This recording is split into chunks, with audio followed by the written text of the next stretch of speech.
I'm Stephen John Drew from the official GonnaGeek.com show, a weekly geek news podcast that is a part of the Gonna Geek Network, just like the show you're checking out now. Shows on the network are individually owned, and opinions expressed may not reflect others. Find other awesome geeky shows at GonnaGeekNetwork.com.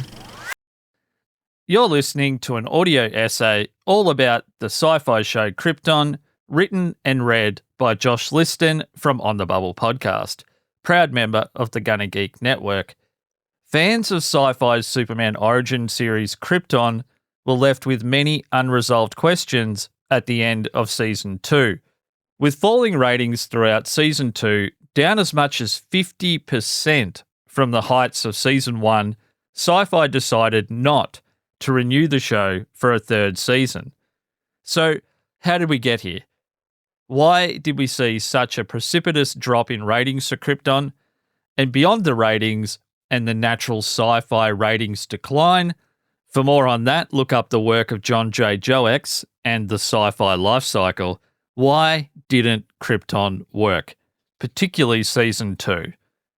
That's what I'm going to speak about today, as this is my personal take on why the show dropped off in viewership so fragging quickly in Season 2, and I'll also be sharing some of my personal thoughts around the way the text of Season 2 was constructed and why I feel that in part was to blame for the drop in ratings and the eventual cancellation of the show. So before we talk about what Krypton got wrong, let's talk about what Krypton got right. Today's not about dogging on the show. I actually really enjoyed it. It was pretty good for the most part. So Season 1's political intrigue and gamesmanship was a highlight of the show, something that was sorely missed in Season 2. Elliot Cohen's Daron Vex was clearly far more important to the intrigue of Krypton the show than the writers believed that he was. And I'll say no more about that here. Go watch the show. Daron Vex, a really interesting and, as it turned out, underappreciated character in the Krypton universe. The next thing they got right, Nyssa Vex, Lyta-Zod in Season 1 at least, and Jaina Zod were all really, really great. So both from a casting point of view and a character arc point of view.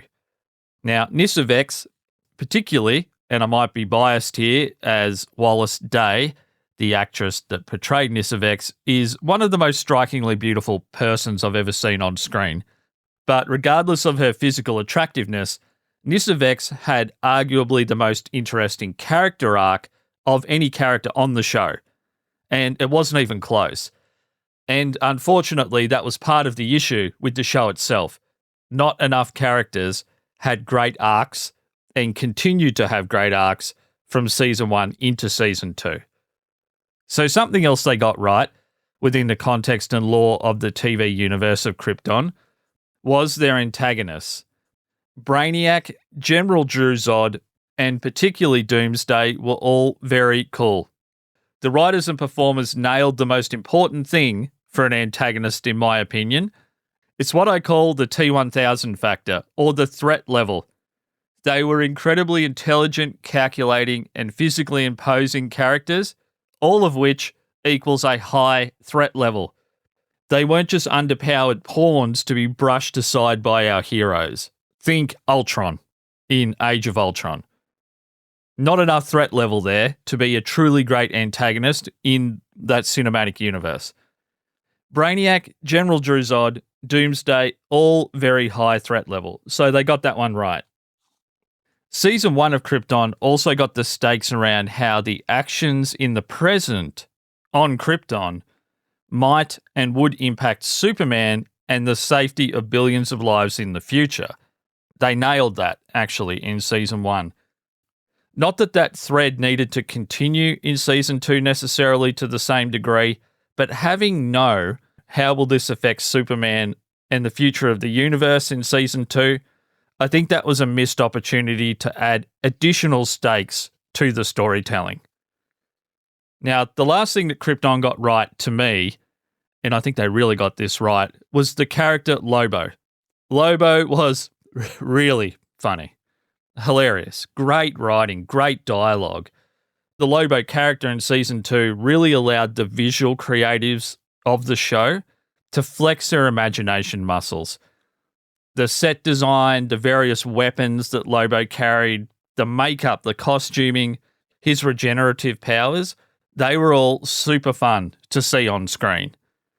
But, guys, and this is where we come to my feelings about what didn't work for Krypton, particularly in season 2.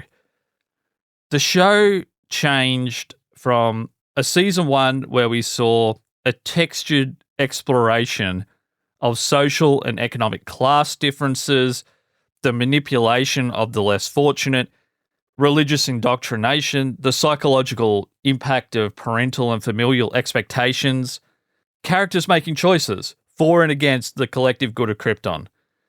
We saw much less of that in season 2 and more of a rebels versus the Empire war drama, which is cool, but I think we lost more than we gained with that change in story type from season 1 to season 2. We also lost some of the connection between Zeg-El, the main character of the story, and the choices he was making, the people around him were making, and their impacts on Superman and the future. Because season 1 had 2 layers of drama. What was happening in the moment and how the outcome of that drama affected both that current timeline and a future Superman timeline. Season 2 lacked that multi-layered storytelling. Now, don't get me wrong, it's not necessarily a bad thing to go with a classic Rebels versus the Empire story type. And it's not like season 2 didn't work at all. It's more, and I struggle to find a better way to put it than this, it's been done before. That was the issue for me. The political, religious, and class-driven intrigue of season 1 was replaced with a more good guys versus the evil dictator type storyline. And the show went from feeling, to me at least, like it had hints of Battlestar Galactica at times, Caprica, to feeling more like a boring take on Return of the Jedi with some DC and Superman lore thrown in the mix to add a bit of spice and originality. And it was pretty banal, really. Not enough spice. So if you haven't seen the show before, but you are aware of DC and the Superman lore, you might be wondering at this point, wait, Josh, hold up a sec. How does a Superman show that did a good job of Brainiac and General Zod, and in my opinion, Josh's opinion, a freaking awesome job of depicting Doomsday on screen, how did they lose so much audience so quickly? These are characters, antagonistic characters, that comic book TV fans have been waiting for to be done well since at least Smallville in the early 2000s. Now, side note, James Masters, in my opinion, did a wonderful Brainiac on Smallville. I will accept no other take on the matter. But genre TV fans, for as long as I have been watching TV, have wanted a great Brainiac, a great Zod, and maybe more than anything, a great Doomsday portrayed in live action. And they achieved those things on Krypton. So why didn't it work? And here we come to it, guys. My take, the crux of today's audio essay.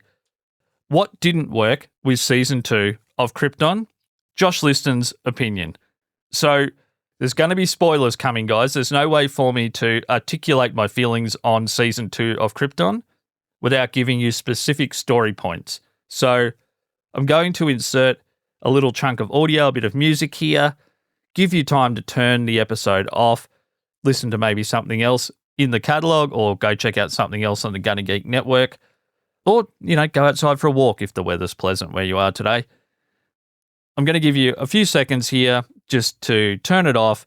And obviously, if you've seen the show or you're just okay with spoilers, I'll speak to you again in just a second. I tried to find a Lobo theme song, so we'll see how I went. That'll happen in the future if it worked. Righto, let's listen in, see how I went.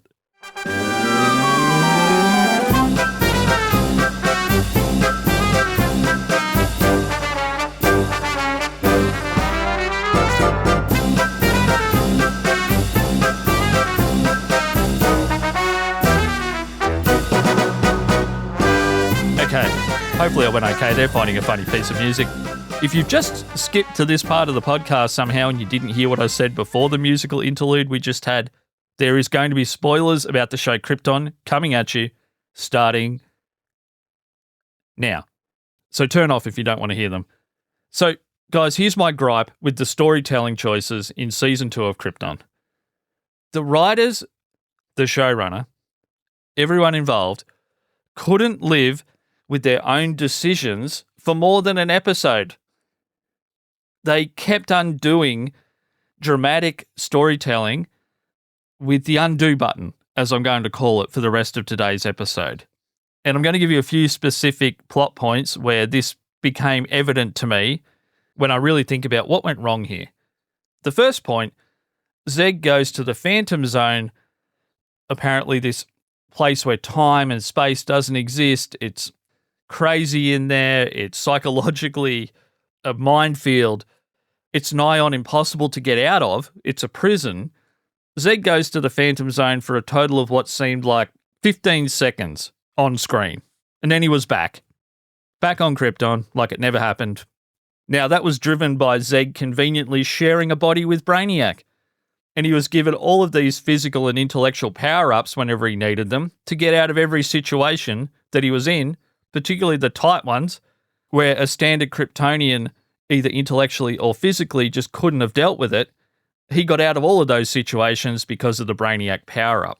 Now, I actually thought this was a cool plot point, but it was very much overused throughout the season, and it would have been good to see Brainiac's idea to be too much, and for Zeg to push back against what Brainiac was suggesting as the best advice, at least push back a little bit harder, follow through, disagree and just follow through. Or better yet, Zeg just figure some of this stuff out for himself, and maybe that had an impact on how Brainiac viewed Zeg. Just change the perspective slightly on Zeg's in trouble, Brainiac's a genius / has powers, now Zeg is a genius with powers. So, as I said, cool concept, particularly that first confrontation with Lobo, where you saw Brainiac's power-ups were definitely helpful in that physical altercation, but Lobo was another level of physical threat, and it took a team to take him down that first time. That was cool. But overall, I found the leaning on Brainiac's brain a little bit banal after a few episodes.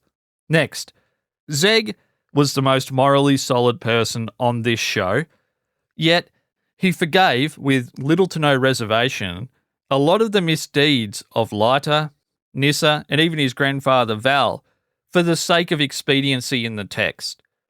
Where was the fallout? Where was Zeg questioning his alignment to all of these people after knowing what they'd all individually done in Season 2? Why didn't he push back on these characters, or at least push them away in some way? He didn't. There was no answer given for why, besides the text requiring Zeg to be morally lenient with those closest to him to move things along more quickly inside a 10-episode arc. Now, guys, the Zeg things are forgivable, and the Brainiac-Zeg connection was actually fun at times, as I said. Once again, that first fight with Lobo, for example. But here's my biggest issue with Season 2, and where I believe the writers couldn't help but backflip on what they'd done and chip away at the drama they had so beautifully created throughout Season 2. Everything Lyta-Zod. They just couldn't get out of their own way with this character and let the resonance of Lyta's story arc ripple out through the entire season and maybe beyond. So here is two key Lyta moments where I feel like the show was at its best and then immediately at its worst. Big spoilers coming here. Lyta shoots her mother at the end of Season 1 and suffers no emotional fallout throughout Season 2 other than her own guilt. She was near instantly forgiven by everyone around her at the end of Season 2. As soon as she came back into the story, she was forgiven for shooting her own mother. Not one character, even Nyssa, who had no love for Lyta, held that morally reprehensible behaviour, shooting your own mother and choosing a tyrant, against Lyta in any way whatsoever. I was waiting as a viewer for someone to say, hey, you're saying you're good now, but you shot your mum. You've got some real explaining to do, and not just to your mother, to everyone involved, everyone who cares about you and you claim to care about. What's up? So here's the big one though, guys. And maybe I'm just reading this whole story arc, this whole part of the text wrong. Lyta died on screen during season 2, and it changed the entire emotional landscape of the show. The stakes were finally high. No, wait. Slow down. It was a clone. Of course it was a clone. And the OG Lyta was alive the whole time, trapped in a mind prison created by Zod. She was never evil, never despicable, and never did anything wrong because it wasn't her. So that pain that we all felt as viewers, and the pain we saw on screen from Zeg and Jaina, her mother, and others, wasn't allowed to grow, change, or ripple through the season at all. The writers just hit that old undo a death button. Ta-da! Lyta's back, and Lyta's good again. And we're all meant to just be like, cool. Guys, I don't want this to become a rant, but why can't people just stay gone in sci-fi and comic book TV? There's always an out for the writers to bring characters back and wipe their moral slate clean in the process, and it just grinds my gears as a viewer. And I'm not saying I wanted Lyta's character to die, just that the show had a new life after death, given the impact of her being gone. Nothing changed the complexion of this show more in a single moment than Lyta's death. Zeg's emotional reaction. Would he shut down? Would he not? What's going to happen with Zed's mental state? What's the possible flow-on effects into his relationship with Nyssa and their son Korvex? Once Zeg gets over the initial shock of the moment, what's he going to do? None of those arcs were explored fully in the text, and really not explored at all by the writers. It could have been a defining moment in Krypton and elevated the show into a different tier of quality. And the writers just couldn't go through with it. They couldn't not hit the undo a dead person button that sci-fi and comic book TV allows. It's just frustrating. Essentially, the showrunner and the writers were so focused on the Lyta-Zed storyline, that love story, that the emotion and the stakes of her death were stripped back to nothing because they just couldn't let go of the idea of them as a couple. And it's a real shame, actually. And maybe they wouldn't have got a season 3, but I'm sure that the show would be looked at differently. For its era, it's not The Expanse, so I'm not going to say that. And it's not the best parts of the Orville either. But it would be held in much higher regard if they had the courage to stick with the big choices. None bigger than the loss of Lyta-Zod. But they just couldn't bring themselves to do it. So not only do Krypton fans like myself not get a season 3, we didn't get, in my opinion at least, the very best and emotionally resonant and high-stakes version of season 2 either. We had a watered-down version of what could have been an amazing season of television and a historically good season of television. Righto, guys. So please let me know what your thoughts are on Krypton if you've seen the show. If I've swayed you one way or the other to go and watch it, I'd love to know that as well. Let me know if I'm on the money here or if I'm off base. You can email me, josh@jcaldigital.org. There'll be a link in the show notes. You can Instagram me, send me a DM at Joshua C. Liston. Let me know your thoughts. I'm not going to change my mind. I'll let you know that in advance. I'd love to hear what you have to say, though. I've spent a couple of years thinking about what happened with Krypton. Why is a show that I remember liking in my mind as a show that disappointed me? And it wasn't until I went back with preparing this episode in mind, rewatched the show, that I got it. So Thanks for listening, guys, you absolute legends. Thanks to the Gunna Geek Network. I can't wait to speak to you all again soon, and bye for now.